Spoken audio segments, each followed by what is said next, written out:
the rest of the story. It was an experimental aircraft, and it represented the biggest aviation contract in American military history.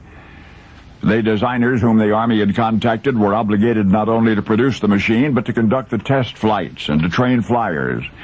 Many in the Army were skeptical, for if the manufacturer's claims could be believed, this craft of theirs would not only outmaneuver anything ever built, but it would fly faster than any airplane ever before. So, the testing began early in September, Fort Myer, near Washington, D.C. By twilight of the 12th, every aviation record in the book had been broken. But this is the rest of the story. A 26-year-old Lieutenant, Tom Selfridge, had requested to go along on one of those test flights, and his request was granted September 17. The craft was airborne about 4 minutes when the trouble started. The pilot would later recall that he'd heard an unfamiliar tapping sound coming from somewhere in the rear of the plane. Unable to identify its source, he informed Lieutenant Selfridge that they should prepare to land immediately. But then at once, two colossal thumps. The craft shuddered violently and swerved to the right. The pilot fumbled for the proper controls, quickly discovering that the control surfaces in the tail were utterly inoperable. Frantically, the pilot attempted to compensate, and he did manage to get the plane pointed back toward the airfield, directly at the airfield, in fact, straight down.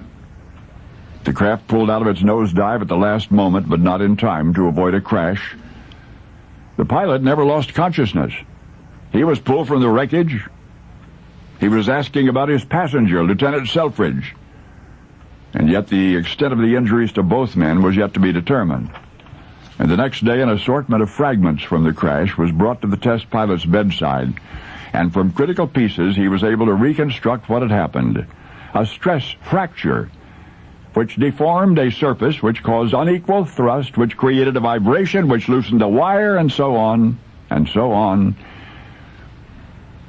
By then it hardly mattered. The aircraft was lost, the pilot was left with multiple fractures, including 4 broken ribs, and his passenger, Lieutenant Selfridge, was dead.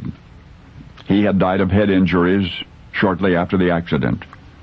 And in doing so, he made aviation history.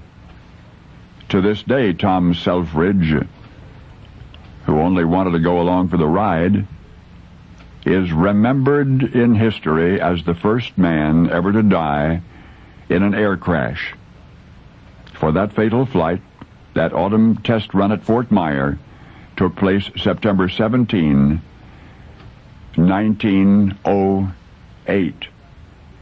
And the aircraft designer test pilot, who might have been killed but was not, the test pilot who might have been killed but survived, the man at the controls when that grim precedent was set, had been at the controls not quite 5 years previous,